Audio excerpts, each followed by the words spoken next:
UNCCD G20 Global Land Initiative. Today, we are joined by our co-host. He is a climate storyteller and education activist, Munir Adams. Munir, would you like to introduce yourself to our audience?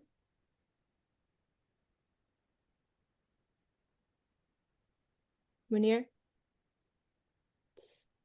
Oh, I lost it there for a bit. Could you go again, Sabrina? Please introduce Yeah. yourself to our audience. Okay. Hello, everyone. My name is Munir Adams. I'm the founder and executive director at Climb With Me, and we run a very interesting project known as the Wavewise Climate Resilience Project, which is basically focused on vulnerable schools, vulnerable communities that struggle with things like flooding and land degradation. So we basically campaign around that, organize to rebuild and design around climate resilience, some of those particular structures, because some of the things that we've seen in the past is how children have to learn in leaky roofs or flooded classrooms. And yeah, that is basically some of the things that we basically try to stand against and actually work and design against. So yeah, it's a pleasure to be here to support Sabrina on this. Yeah. Thank you, Munir. We also have Sabrina, yes, yeah. thank you. We also have two speakers. First, we have Dr. Birguy Lamizana Diallo. She is a broad-based development professional with over 30 years working in environmental services institutions. Birguy also holds a degree in water resources management and a PhD in freshwater ecology. She is currently the Chief of Global Policy, Advocacy, and Regional Cooperation at UNCCD here in Bonn, Germany. Birguy, would you like to say hello to our audience with an introduction? Yes, sure. It's my honor to be here and to meet the Generation Restoration. I have been following it from far and listening, and today I'm really honored to be with you for the dialogue. So welcome. I'm seeing that it's a very crowded attendance, and this is really energizing. So welcome to everyone, and I'm so happy to be here. Thank you, Sabrina and Munir, for having me. Of course. Thank you, Birgi. Now we have our second speaker, known as India's Water Girl. We have Garvita Gulhati with us. She was recognized in 2021 as Forbes Asia 30 Under 30 Social Entrepreneur, the youngest of the category. And she is the founder of nonprofit Why Waste, which has saved millions of liters of water through initiatives like the #GlassHalfFull campaign. Garvita, would you like to also say hello to our audience? Absolutely. Thank you so much, Sabrina, for the warm introduction. It is an honor to be here with all of you, especially to share space with Birgi, who's so inspiring. Dr. Birgi, thank you so much. And again, many thanks to you, Sabrina and Munir, for hosting us and the entire team at Generation Restoration. I look forward to the conversation ahead. Great, thank you so much, Garvita. We'll get to the conversation in just a moment, but to those of us joining for the first time, Generation Restoration Dialogues is a series of monthly webinars that we host with the UNCCD G20 Global Land Initiative. We're an initiative that aims to reduce degraded land by 50% by 2040. And I hope you all visit our website at g20land.org. There you can sign up for our monthly newsletter to learn more about our activities. And of course, please follow us on social media for updates on this Generation Restoration Dialogue and other events. So getting right into it, the theme for this month is water and drought. And to start off, I feel like it's worth mentioning that water accompanies our days much more than we actively realize. For many, a shower or a morning tea and a place to wash your hands and brush your teeth, these are routine and very easy to take for granted.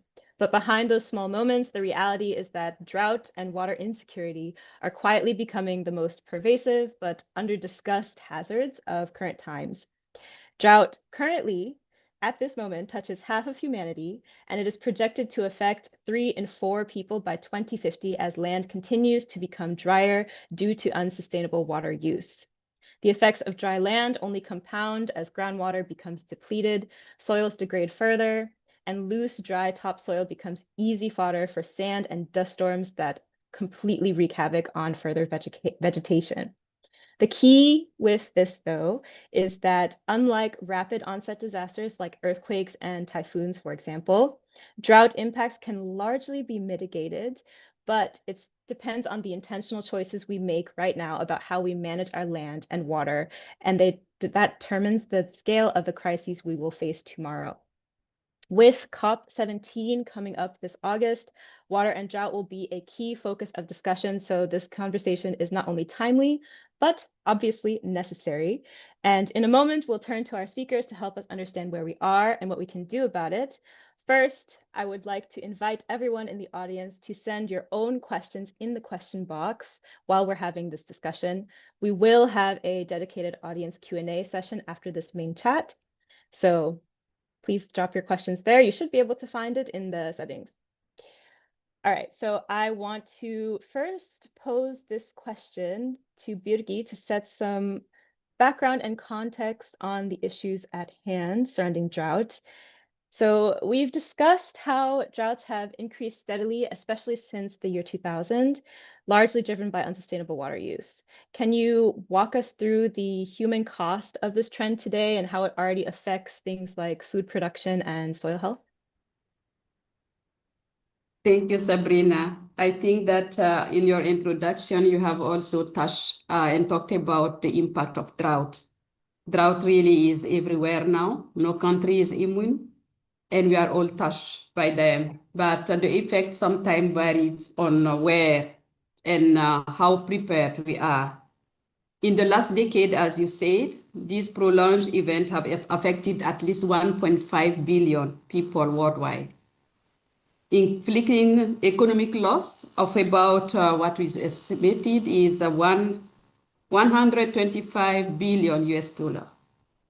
And recent studies warn that 3 in 4 of the global population would be facing severe drought by 2050. See how magnitude it is and how it's really a challenge and a defeat for humanity. But beyond these statistics, are billions whose lives are directly affected by drought. As far water becomes very scarce, communities are forced to compete about the limited resources that is already under increased pressure. And you see it even at the local level where you can see conflict between farmers, conflict between pastoralists, conflict between even the settlement and how the access to the water resources. When you have a water resources which is drying faster, then nature also replaces them very unlikely. And the access of this water becomes a volatile zero-sum game, where one community survival directly threatens another's because they are fighting over these resources. And it ignites several localized social tension, political instability, resource hoarding, and this escalating hostility over time fracture communities from within and forces mass climate-induced migration.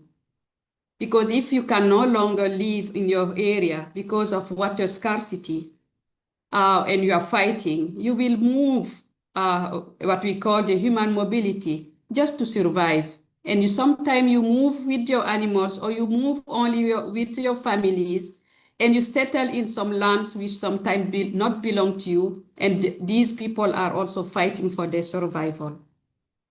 So millions are displaced simply because their homeland can no longer physically sustain human life. This further impoverishes the community as human capital is lost. And in the return, economic growth is slowed down or not pursued at all, or endanger local communities' ability to recover for these devastating events.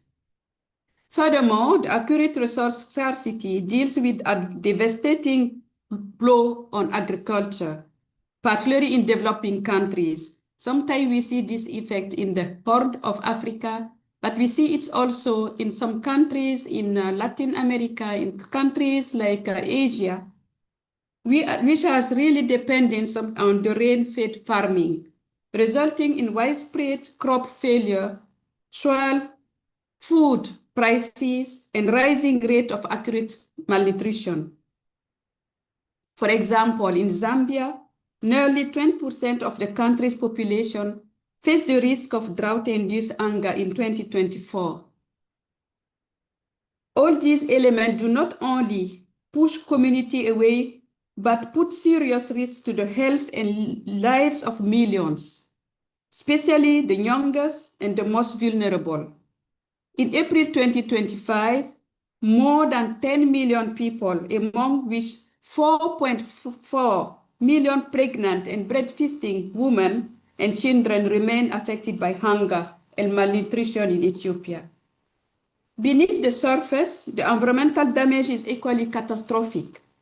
As prolonged water and then moisture deprivation strip the soils of vital components, causing the land to harden progressively while contextually accelerating desertification.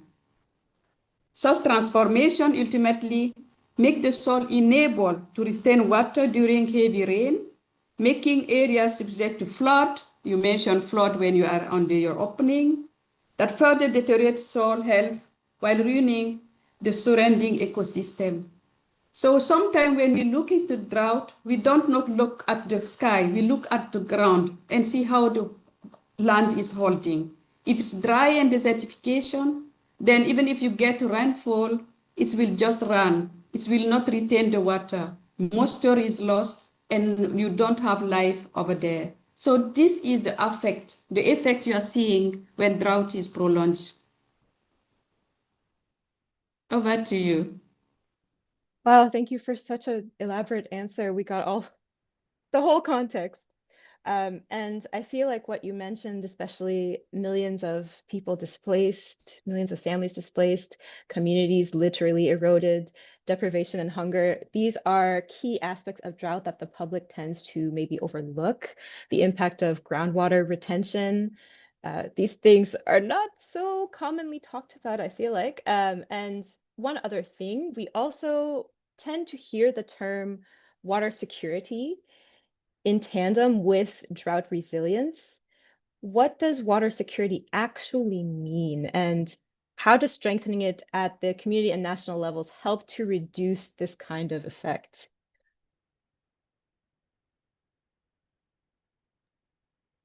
Yeah, thank you for your follow-up question, Sabrina. Water security is defined by the United Nations as the capacity of a population to guard sustainable access to adequate quantity and acceptable quality water for sustaining livelihood, human well-being, and socio-economic development. So in easy puts way is that is the water you have to really continue living, not extrally in the luxury, but just living with no scarcity and with no stress. And it has to ensure the protection against waterborne pollution and water-related disasters. So in your opening, you mentioned that water is something we touch every morning. And we touch it for our toilets, we touch it. It's the first thing, in fact, we encounter to be able, in some customs, you don't greet someone without washing your face first. And I want to link this water security also to the pollution aspect and the fact of unconventional water uses, because water is infinite. And the fact that you can use wastewater, for example, treated wastewater, which is reusable water for other items like greening areas, like agriculture, for crop agriculture, commercial crops. You can leverage and have more the other finite resources of water to continue with the other aspect of the water, like drinking water, or more potable, we should require more potable water for uses. And drought, we compare sometimes water security and drought resilience, because drought is a natural climate event characterized by lack of rainfall drought vulnerability is a human and structural condition. So when you strengthen water security act as a primary defense, you really put up a mechanism against drought by shifting the societal from reactive state crisis management to a proactive state of risk mitigation. That's what we call resilience. Resilience is that you prepare, you have the tools, you have the system, you have the mechanism, so that when drought hits, you are not hit it, or you are not waiting for drought to come and then you run as a kind of just reacting to the impact of this drought. It's where the resilience comes. And you more and more will see that now we are talking about not only water security, but water resilience and drought resilience. I hope I answer your question, Sabrina. Yes, thank you so much, Birguy. You mentioned things like how water is technically infinite with wastewater and things we commonly maybe know as gray water, things that are slightly used. I think this might be a good segue to pivot to some questions to Garvita, because as I was reading Garvita's story about starting Why Waste in 2015, I believe, something that interested me was that she was inspired by the drought effects that were happening in India at the time. But I will let you take it away, Garvita, and explain. Could you tell us why or what inspired you to start Why Waste exactly? And what does water conservation look like in practice through your work? Of course, thank you so much for that question, Sabrina, and thank you, Dr. Birguy, for those incredible insights. I too had so many new things to learn from you. When I was back in 2015, probably 15 years old, I was traveling with my family and I came across ecosystem spaces and places where it was not people asking for anything else but water. And for me, it pained me to see that firsthand. And second, in my own city of Bangalore, it was said in and around that period in time that we would probably hit day zero, which was we would run out of water as a community. And I had seen people around me struggle for water. I had seen, perhaps lucky to not have seen too many of these days, but 1 or 2 days when we went and turned on the tap in the bathroom or in the kitchen and water didn't come. And that's what really made me realize that this problem can be real. However, as a young 15-year-old back then, I didn't know what steps to take or how I could potentially make a difference to something that impacted, and was such a large challenge that our ecosystem faced. I went and spoke to my environmental education teacher in school, and she was deeply kind to hear me out and help me understand more of the problems around us. But what she left me was with an insight that made me feel like I could take action.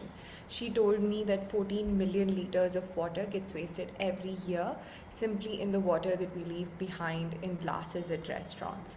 And that left me shocked and also made me realize that perhaps this is an ecosystem that I can go and speak to and try to impact, to convince to conserve water, or just change the way that they behave, so that that 14 million number can potentially hit zero. That's what our work has been all about at Why Waste. What are those simple solutions, small steps, everyday actions that each and every individual can take so that they become a change maker in their lives when it comes to the action and impact of conserving water. That's great. Thank you for that rundown. I like how you mentioned that these are specifically simple solutions that can be very impactful, but I also kind of want to pivot and ask you maybe the opposite side of what have been the biggest challenges and maybe some unexpected successes in getting both individuals and businesses to adjust their water habits. Absolutely, Sabrina. I think let me start off with the good. which have been some of the successes. When we would go into restaurants as young children, they would often, we would go often to them with solutions, right? And we would tell them that, why don't you ask customers before serving water? Why don't you probably just fill the glass half and not fill it full? And that's when, they came back to us and said that, look, we're a hospitality industry. This is not something we can do. This is not the way that we can behave. And so we probably visited over 100 to 200 restaurants and learned from them over time that we need to find a solution that works for them and for us. And there was one restaurant manager who suggested, why don't you create a sticker around the glasses marked half and probably put some kind of small note on the table that shares why you're filling it half. But of course, putting stickers around glasses all over the country, all over the world might be hard. And that's when we came up with the concept of filling the glass only half instead of filling it full. So that way people take just as much as they need, they don't waste. And we leave it along with a tent card on the table that describes the impact of the water that they save. And more than anything, I think the biggest success from the Glass Half Full campaign was to see people change habits, not just at restaurants, but in everything that they did in their lives. Because in many ways, it became a method to see water with a more optimistic lens, to see the glass half full, and that allowed every single individual to also feel empowered that they can be a part of change. Many a times when we see solutions, especially when it comes to climate and environment, they can be very large and very, very intimidating. They also might be expensive, and most individuals might feel like now they can't contribute to something like that, and that's why they step away. I think the biggest success that we've seen has been to build solutions, whether it was with the book or with the app that helps you calculate your water footprint and teaches you simple ways to conserve water. It has been to give change in the hands of the people, and that has really what has allowed us to many a times see folks adapt and adopt these methods before we even took the first step to try to reach them, because it is so simple for them to do every single day.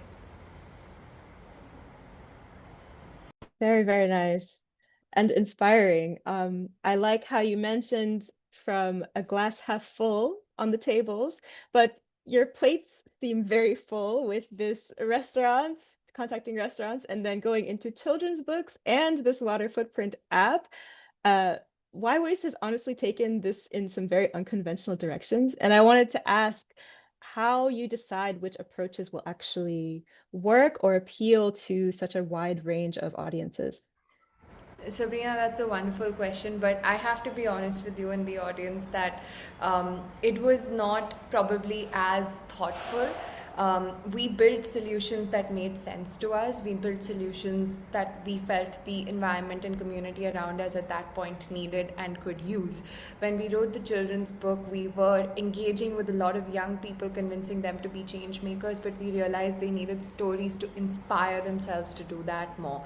And that's when we created the sustainability stories, where it was the young person who made the difference in every single story and challenge that we observed.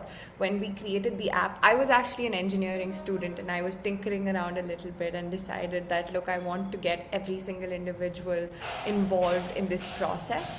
And what actually happened was I was part of this wonderful exchange with global change makers, and there I had an opportunity to meet a young girl from Cape Town and a young girl from Switzerland.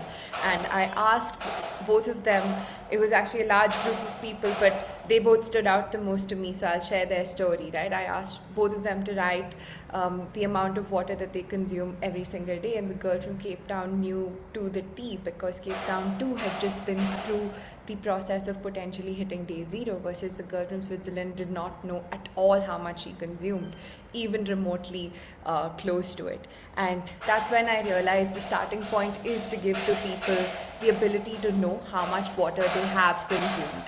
And that's where I started out, and that's how we built the app. So every single solution that we've created has been inspired by the community around us, or by people who've been taking action and who've tried to teach us what next can we put out to them in order for them to be inspired to make that difference. And very quickly, Sabrina, I think one question that you asked me before also was how do you convince businesses, right? I think one of the biggest things that we learned through the process, and you and Dr. Birguy both mentioned this in your conversations, is that we often don't even realize how much water gets consumed in every single thing that we use, whether it is its production, its consumption, or its method of reaching you. Water as a resource is a part of every single process in the world. Simple things like a pair of jeans can take almost 3,000 liters of water to manufacture. Your car can take 30,000 liters of water to manufacture. And these are stats that most folks just don't know. And so our goal has been to also take these numbers to people so that whenever they are making decisions in their own life, whether it's a simple purchase decision or a decision for their business, they try to think of the environment when they're doing it. Thank you for going back to that, Garvita. I appreciate how you touched on how many liters of water go into just a pair of jeans, how many liters of water go into manufacturing a car. Everything we touch, water has also had an impact on. So I also wanted to kind of go back to Birguy and question, you've heard how Garvita has come up with these interesting solutions just based on action, community, a change-based mindset, and bringing people these numbers, right? What other roles do you think individuals and maybe local communities can do and play in promoting sustainable water use and better land management to help with the drought, broader drought issue? Yeah, oh, inspiring, Kavita, really. Listening to you is always a pleasure when we listen to the young generations. I think that every one of us, because when we wake up, the first thing we touch is water. And when we touch it, it's because we are blessed to have water. Some communities, they will wake up and they will look for water. That means that every one of us can play a role. And at the individual level, we start with us. When, for example, we are taking, and this I'm coming back to before going, but even the way we take our showers, sometimes when you are open the tap and then you know that water is flowing, you just are happy to be there. You don't know how many waste you are doing for the water. It's running and you are happy. But if you go to rural communities and they take water in the bucket, they know that this is the amount they have to use the soap and to rinse, and it will be useful and it will be enough. When you are putting water in a tub just to lie down because you are stressed, sometimes we just think about our comfort, but we are not thinking about the amount of water we are wasting.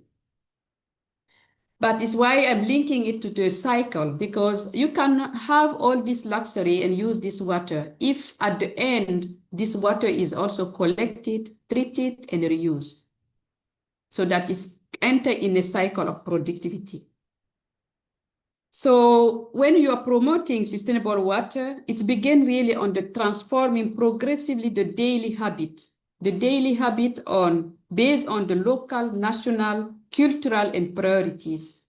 Some culture, you have to touch water because of ritual, because of religious, but when you are touching it, it depends on having and keeping in mind that the water I'm using is really a very infinite and precious resources, which I don't have to waste, because I'm wasting it, someone doesn't even have it.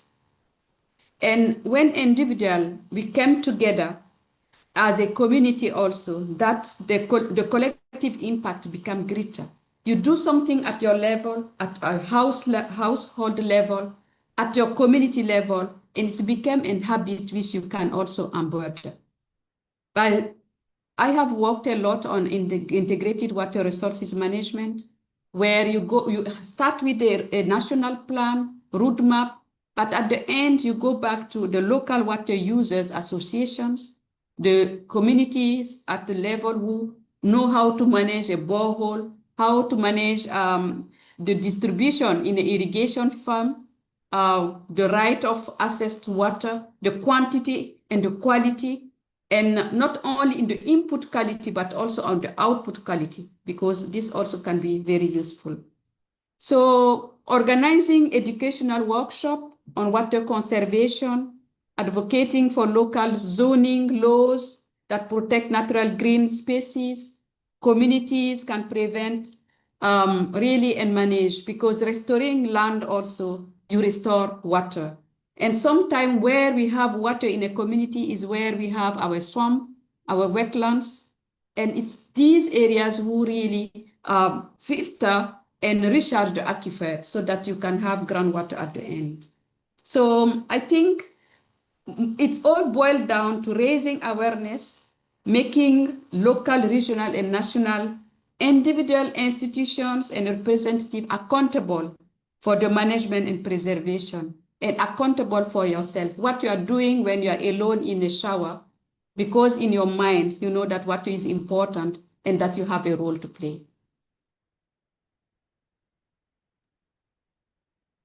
Thank you, Birguy. I feel like this is also maybe a good time to discuss COP17.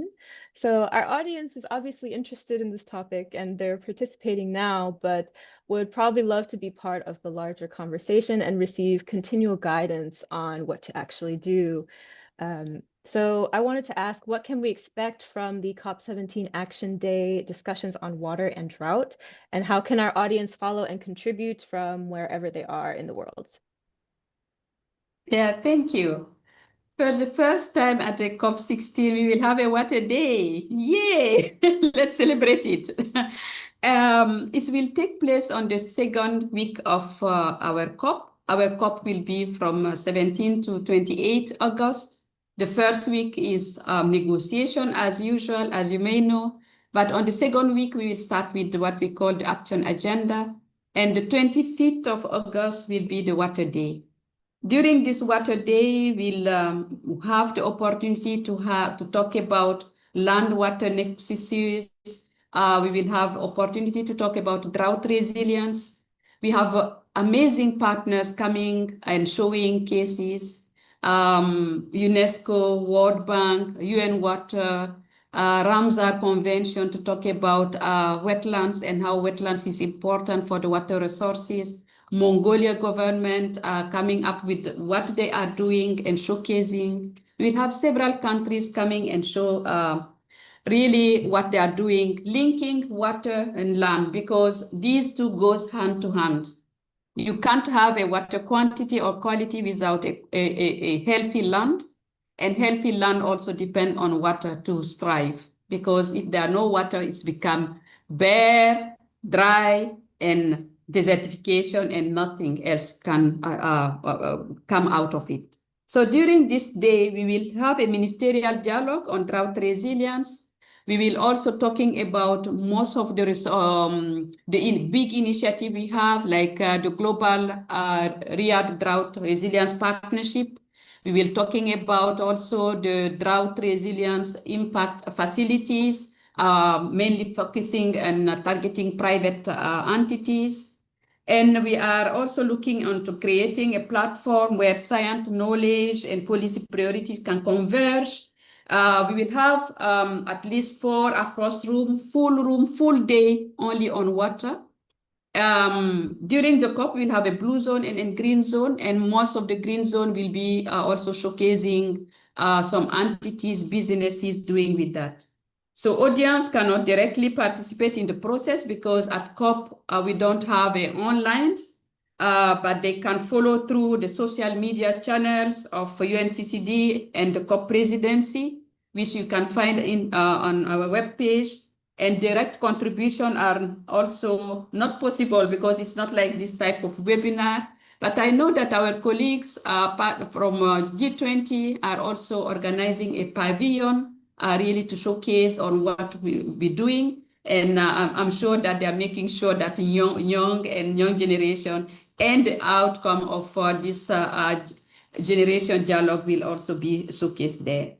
So through them, we will have a trained young change makers, and leaders are invited to attend the sessions during COP and contribute. And it's not only the Water Day, because we'll have Land and People Day, where we'll have youth caucuses, indigenous people caucuses, local communities, and gender caucuses. So through this also, I think the voices of everyone can be heard, and throughout the COP, we will be mainstreaming water into every topic, because as Kavina said, everything you touch, water has touched it first. Great point there. Thank you for discussing those exciting talks and events coming up. Those COP17 events, caucuses, talks will, of course, be covered over our social media. And we have listed the links there for you, so you can click on those when you like. And actually, I hope that it's a way that people can stay engaged with this topic in the coming months. Now, I think maybe it's a good idea to pivot to our audience and hear directly from them. I want to turn things over to Munir, our co-host, as I'm sure our audience has been filling up our question box. So Munir, would you like to take us through some of those questions? Thank you, Sabrina, and thank you to everyone who has shared so far. It's been really interesting and engaging for me. So now to the stars of the moment, which are the audience, like Sabrina said. There is a question here which is very specific to water mobilization, and I think anybody could just respond to this. And it's from Ruby. Ruby said, for water resource mobilization, in what way can you assist communities in ensuring water is always available? Quite a tricky question, but basically, in what ways can you assist communities in ensuring water is always available in terms of resource mobilization? So, any takers for the question? Dr. Birguy, please, I think you are the expert here. I think you're more expert than me, but let me start and complete me, Kavina. I think when you talk about water mobilizations, it has many aspects, because water is a cycle, and it's why you look into water, into the blue water, gray water. I don't want to enter into the scientific aspect of distribution of water, but you mobilize water resources through dams, through ponds, and dams can be open dams or underground dams. For some countries to avoid evaporation, they prefer to have underground dams. There is also the way you can harvest water, and then it's become what we call the conventional water harvesting. You have seen with the technology now that you can harvest water from fog, you can harvest water from just the air, but this is high type of mobilization. But mobilization also comes from the groundwater, and there you talk about boreholes, you can talk about wells, which we use. But when you mobilize all these resources, it's just like putting them there. Access and mobilization have to have a link, because it then needs, from where you store the storage of water, make sure that this water reach the community or the point of use without being contaminated, without being wasted. And it's where all the network of water supply comes in, the network of also how do you deal with the quality and the quantity and the access. This is a huge, I'm trying just to sum up it a bit, but it has to take into account the population, the availability, and the resources available. It's why sometimes you can hear countries saying that water scarce, but they have waters. What is scarce is the resources to withdraw this water, either from groundwater or to mobilize this water from the surface water. I leave it here, but please, Kavina, complete. No, absolutely. Garvita, And I would just add, because Dr. Birguy has been super comprehensive, I would just add that you must engage the young members of the community as well. They more often than not have very innovative solutions, because they are seeing the problems front hand and first hand, and they're growing up with that around them. And very simple, and in India we have this word called jugaad, which is making do and figuring things out and making your way with simple solutions, and they really have the ability to innovate and build that. Of course, it's only a starting point, that's not the end goal, but it's a great way to also engage them and ensure that overall, because they are the future of the community at the end of the day, are also deeply engaged and hopefully ensuring that that process is uplifting everyone together. Thank you for closing that so beautifully, Garvita. Focus on the solution closest to you. I think that's a very excellent takeaway. So we have a very interesting question, which is around something that is more emerging. And it is from Kumar. Kumar is asking, with water scarcity emerging as a major global challenge, should future sustainability and restoration policies include specific guidance on water consumption by large data centers? I think the question around AI comes in and the establishment of data centers in a ton of regions. And he went on to add that particularly in water-stressed regions. So Gavita, do you want to go first this time? Sure, Munir, happy to share some thoughts there. First, let me start by saying the AI landscape is evolving so fast. It is hard to keep up with all of the various developments. So, if I do miss any points or if I share something that has already been innovated, please do pardon me on that. My understanding of data centers and the water consumed obviously is enormous. It has been something that the cost of electricity has increased multifold in the United States because of data centers, and also the consumption of water has increased multifold, right? And that is just one primary location. It is only going to grow as we bring this to more and more ecosystems. My understanding is, again, that large corporations like Microsoft, Google, etc. are putting in all efforts and all guns forward to try their best, or at least to innovate on how they can consume less water. Water is typically used for cooling processes. So while they have tried to put data centers underwater, under closer to the seabed, there is also the process of electricity transmission that is needed to run those data centers, which again consumes a lot of water because the distance now that they need to travel is much higher. There is a lot of talk on putting these data centers in outer space. However, while it is cold there is vacuum, and vacuum actually protects these ecosystems from any other external temperature. So will it really create the impact that you want? We're not sure yet. I am not a scientist, so I wouldn't know what is the best possible solution to this. However, I do understand, and I engage with some smaller startups within India who are trying to do a little bit around potentially consuming lesser water in just the cooling process by doing it in vapor form, or by ensuring that they can extract back water from air in data center ecosystems. And I see those as starting points. And from there, data centers even doing simple things like constantly measuring, evaluating, and trying to find ways to reduce that water consumption is something that will support. I think it is important to acknowledge that this innovation and technology in many ways is still new, and we do need a little bit more time before we come to the right conclusion of what the solution will be. But yes, that cannot happen at the cost of communities losing high amounts of water, and that balance should come with some policy. So I do agree it exists, and it needs to exist in a balanced manner where we ensure that innovation as well as community protection happens at the same time. Excellent. Thank you, Gavita. That was such a balanced response. Do you want to add something to that, Dr. Birguy?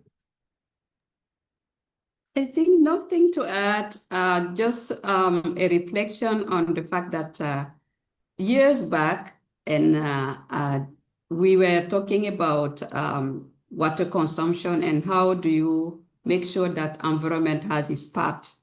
How do you balance the human development, consumption with what you release so that the environmental also will benefit? Now we are in a generation or where these are more and less solved in some countries and not solved in them. And then we are adding now what is the use also for our high development, like the technology, the data centers, the cooling. So I think everything, and you said it very well, Garvita, is really the balance.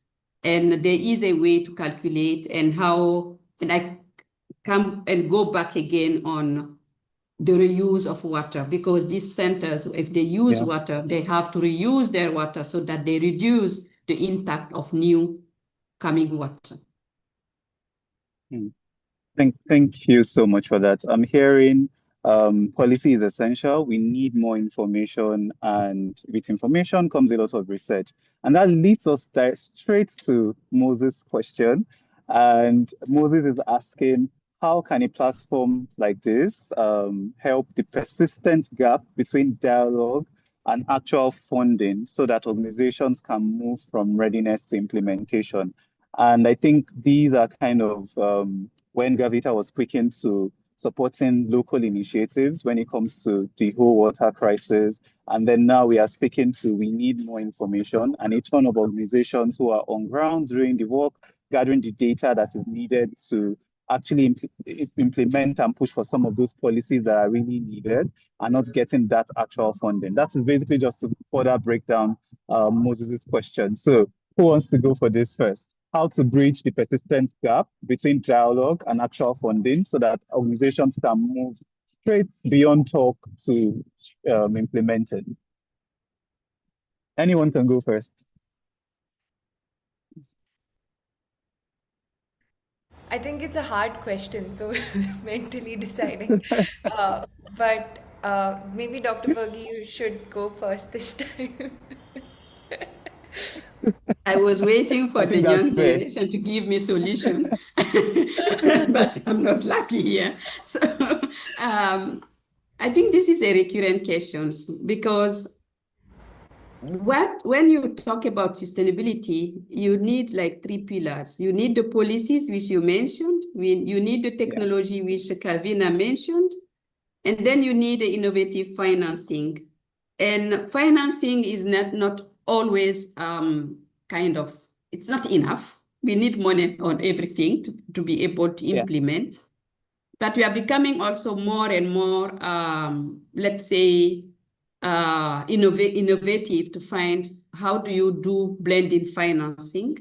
And when we are talking about this type of, for example, the technologies and the data and the dialogue, I think that all the actors has to come in, because funding coming from government or from usual multilateral banks is not enough. It's why the private sector matter in these areas.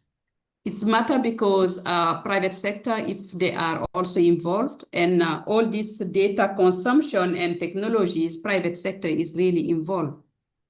And to make them seeing what is the return of investment they have if they put their money to have the real implementation on the ground, so that this population can or communities can benefit, that they are not just a kind of investing on wasting the fund, but they are investing in a business which will also generate return of investment for them.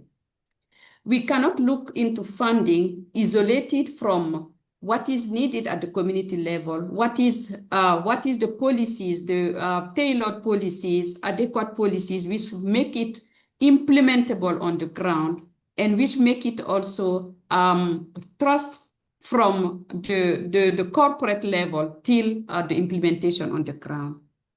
I know that I'm talking on terms of theory, but these three pillars need to be in place to be able to do that. And I have seen some countries and more the young generations with the startup, the solutions they are bringing, showing that this is feasible and this is really working on the ground, is convincing. It's not only piloting, but it's also can be used as the best practices to make sure that big funding also can flow through these solutions. Because if you have a startup and most of the young, they are doing it, and you show that this is workable, it's feasible, it's convince an investor or a business entity to come and put the resources over there. So it's only that way that we can like bridge the dialogue and the funding gap by making more awareness and showing that it's workable, that is a solution that which needs to be need funding to be scalable. Interesting. Thank you so much, Dr. Birguy. Garvita, I want to add something to that. Very quick 2 cents. I think I would believe that there is no dearth of capital. I think it is about reaching the right positions, what Dr. Birguy said, in terms of blended financing as models and being innovative in the way that you might want to raise capital for the solution that you are building, is a way to really bridge that gap between having a conversation versus really going out and financing what you want to do. More often than not, my observation has been that the language that change makers speak is a little different from the language that investors speak. And what can help change makers is perhaps to learn a little bit of that language. And it is also good to know that some investors are keen to support such ecosystems. So finding who are those right people, reaching out to them, targeting them in meaningful ways can be helpful to really bridge or change perspectives is what I look at it from a very optimistic and hopeful perspective. I do understand that there are a lot of gaps in funding, but my only perspective there would be to take that action and think how we can change the way we have our dialogues so that we speak the language of capital and are really able to bring that to our side. Thank you, Garvita. Very valuable feedback. Understand the language of capital and try to use that capital, that language in spaces where investors are and where the people who have the money to fund are actually there. So I think that's a very, very important thing to note. Sometimes as advocates, as activists, we are so immersed in our messaging that we forget that sometimes when it comes to speaking with investors, there is a different language that applies there. That's an excellent, Dr. Birguy and Garvita. Thank you so much. I think I would have two very last questions before I hand it back to Sabrina. And okay, I can't merge this, but a ton of people have been asking about, and most of the people asking this question are farmers, and I'm trying to just blend all the questions into like a single one. And I think in trying to really, really simplify that, a question here from Charity is basically what integrated low-cost approaches would you, I know you responded to the question of focusing on closed local solutions that are around you, but then if we can be specific, what low-cost approaches would you recommend to improve seedling survival, restore soil moisture, and reduce dependence on continuous watering under these conditions. So the conditions are basically droughts and areas that are really prone to drought. So what integrated low-cost approaches can farmers in such areas use to improve soil moisture and also improve seedling survival?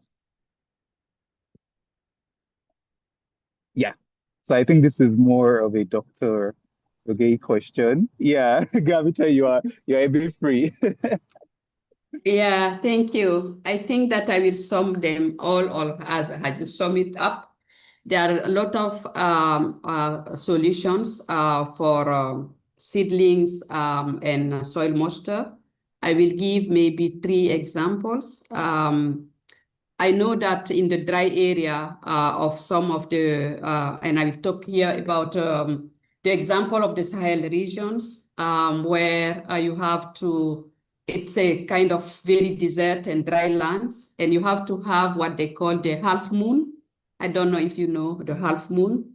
It's a curve on the, you have to do some digging on the ground so that when rain comes or flooded, this rain is stored at this small pit you have dig around all your crop areas. And in this way, they also put also the seedlings, and normally these areas they generate. You can go in Google in the web and look for half moon. You will see how it's the draw, and this is a local communities using for regenerating soil. Sometimes they call it ZII, ZII, it's ZII, which they use also for this soil moisture conservation. Another example is also what farmers knows. For example, when they harvest, they will not throw everything, they will cover, meaning that when you harvest, instead of clearing the soil, you cover it so that the moisture remained. And then when it's wind, because we are talking about also sand and dust events, when the soil is very dried, because of heavy wind, you can also lose all the topsoil, which is the soil which is kind of where you can, which is the healthy soil, which is the most useful. So they are very local. Some of the communities, they also do like a pond near the areas, and then they could put the seedlings during the dry season with the small kind of fertilizer or compost or humus, and they leave it there and they cover so that the birds will not come and take it. This is a very local. I have seen in Kenya where they also use drones, and they use a kind of putting the seedlings in a kind of cup, and then using the drone just to spread it on the space, knowing that then when it's rain, it will be regenerated. So there are so many innovations from farmers, from countries really working and using this space for regeneration and for keeping the moisture. But I can't go into detail in this a very short area, but I am just to summarize and say that local communities and traditional knowledge is really important, and looking and harvesting these best practices from local communities is worthwhile, and then using it and adding a technology like seedling using drones, for example. I hope I answered a bit. Yeah. Yes, you did. Super. Nothing beats local knowledge. At this point, because we are pressed for time, I would immediately hand it back to Sabrina. Thank you so much, Birguy. Thank you to everyone who asked, who threw in their questions, and thank you, Garvita. Yeah, Sabrina. Thank you, Munir, for guiding us through that Q&A. Very, very fruitful. I appreciate everyone's questions in the chat. This brings us to the end of today's session. Thank you so much for Dr. Diallo and Garvita for such an engaging conversation. Perhaps maybe I will spare 1 minute to ask you guys if you have maybe one word of advice or inspiration you would like our audience to take away from this conversation before we head off. Maybe Garvita, you'd like to start? Sure, of course.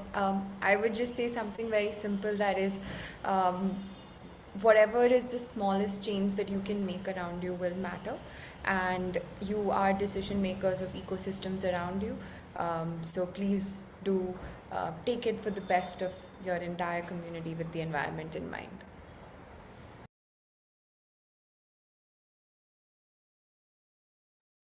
Birguy, would you like to add something? Yeah, just say that you are the generation restoration, and you have all the solution on your hands, and you have the commitment, you have the will, you have the power. So keep it all, and start by yourself at the small and spread it around the world. Thank you. Thank you both so much for such an engaging conversation and for those kind words at the end. It's very inspiring to hear that we are the ones that are moving forward with this world that we're living in. So I appreciate your expertise, both of you, and your passion really shines through. I know our audience has a lot to take away from today. Thank you again to Munir, our co-host, and everyone who joined us live and submitted such great questions.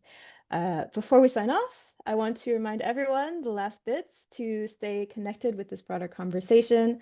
So you can check out the COP17 website. That's UNCCD COP17.org, and our own G20 Global Land Initiative website at g20land.org. You can sign up for our newsletter to stay up to date. And if you missed any part of today's session or want to revisit this conversation, the replay will be available on the G20 Land Initiative YouTube channel shortly after this ends. We hope to see you all at our next Generation Restoration Dialogue in July. It will be focused on the next COP17 theme of finance, which I know is very pertinent. All right, thank you all, and goodbye for now. Appreciate it. Bye.